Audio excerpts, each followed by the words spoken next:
CPI report comes out tomorrow, and that's going to create a big reaction in the stock market for better or for worse. Now, if it comes in below 6.2, and that's the expectation that it'll come in at 6.2%, that's likely to cause a little bit more of a bullish reaction in the market. You're probably looking at 1.5 to 2% on average, maybe even more depending on how cool it gets. If it comes in below 6%, it's going to be off to the races. You're probably looking at 3 to 4% of an update.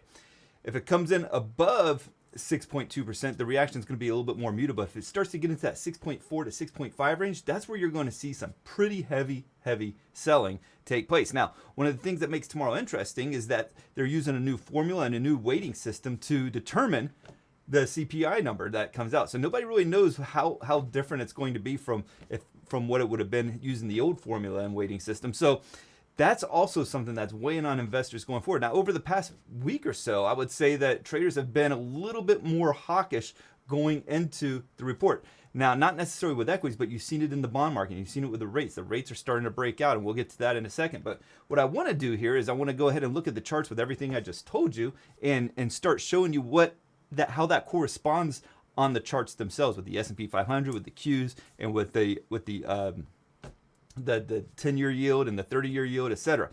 But first, before I do that, make sure to click the join button down below so that you can get my stock market research each and every day. That's going to include multiple YouTube videos, just like this one here, but sent to your mail, posted for members only on YouTube. That's going to include my daily watch list, my weekly master bullish and bearish watch list updates. Also, it's going to give you updates on all the big tech stocks and the market as a whole. So check that out by clicking the join button down below. Now let's go ahead and get to the charts here.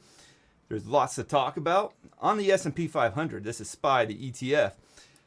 You got that downtrend. We pretty much lead with that every week here, or at least that's been the case for the past few months, maybe a half year, maybe a year, I don't know. But that's been broken. And there's a lot to talk about here because you also have this rising trend line. And these two levels are starting to converge together. So if you did get a pretty sizable pullback in the near future, you could see a pullback to these two levels here that have converged together and provide like a little bit extra layer of support for the market to bounce off of.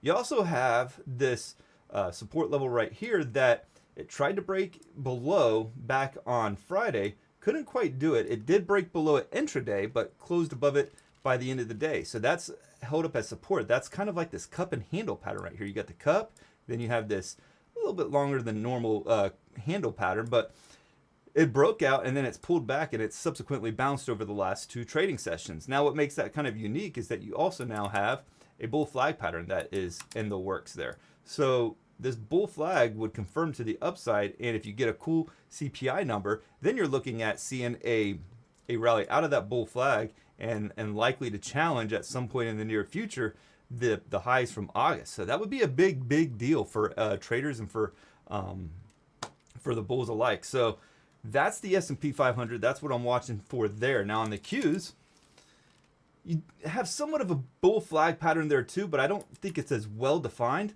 and definitely not something that I would write home to mom about, right? I mean, it's still kind of in it, but this pattern right here where the price kind of just broke just below it. You also have this rising trend line going back to the January lows, and you had a break of that rising trend line as well. So that's a notable break in that particular trend.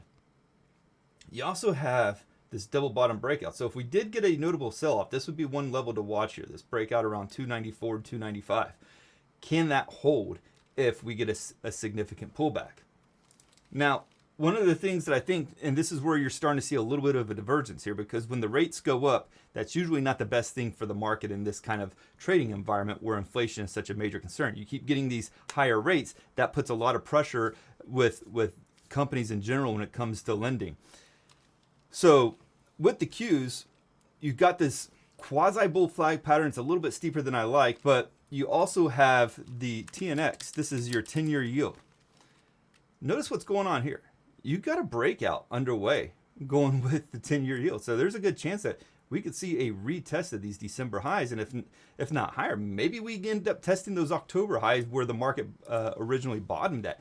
If that was to happen, that's going to be very difficult for the equities to be able to maintain their bullishness. And so right now you have this divergence where the markets are ignoring really what the bond market is telling us, and that is to be a little bit more hawkish about about a Fed pivot, that it's not likely to happen in 2023, and we're likely to see interest rates go on for longer than expected. But it's not just with the 10-year yield. You also have the 30-year yield. What do you got going on here? You got a breakout going on there as well. So this is across the board. UUP, this is the ETF that tracks the dollar. You got a breakout going on right there too. This is a little bit of a different trend line, but you can see it broke that declining trend line going back to late November. That's also in play, and it's been perking up a little bit over the last couple weeks. Then look at that T2108. Right here, 73% of stocks trading above their 40-day moving average. That is a significant amount. And you can see where we hit back in November, where we hit them back in August, and even that big rally back in February and March of last year. We're pretty much right at or above all of those levels. So you also have the T2107. You can see how disconnected it has become from reality, where 62% of stocks are trading above their 200-day moving average. Look, I mean, this is some of the highest levels that we've seen in a couple of years. So going back to the Qs, if we do see a big disappointment here, and I'm looking at the weekly chart, and we start that next leg lower, ultimately where I would expect this market to bottom out at, and this is kind of what I've been holding on to for a while, is that we would pull back to this purple line right here. I think this is blue would be the worst case scenario, but this purple is ultimately what I'm looking for in terms of a stock market bottom, and that's where we've bottoming consistently going all the way back to 2015.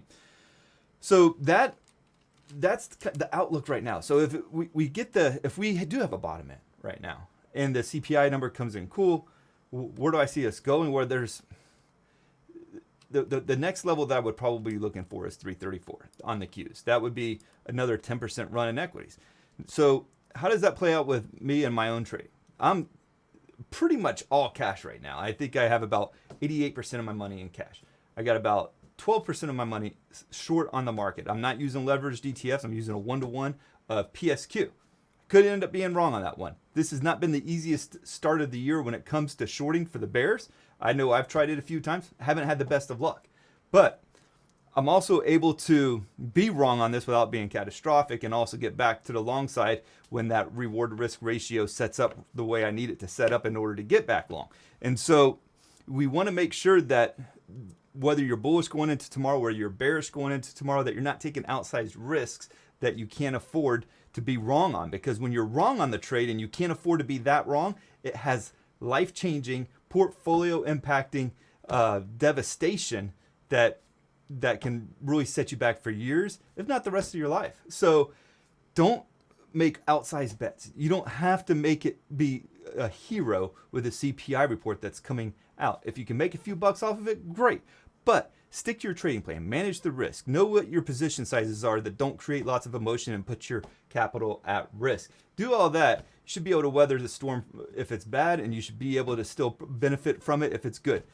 If you enjoyed this video, make sure that you like and subscribe to this this channel. Make sure that you hit the bell little thing-majig that lets you get notified each time I do a video. And let me know down in the comments, what are your expectations for CPI? Do you think we're going to come in hot? Do you think we're going to come in cool? What's your exact number? Expectations are 6.2. You think we're going to be 6.4, 6.5, 6.59?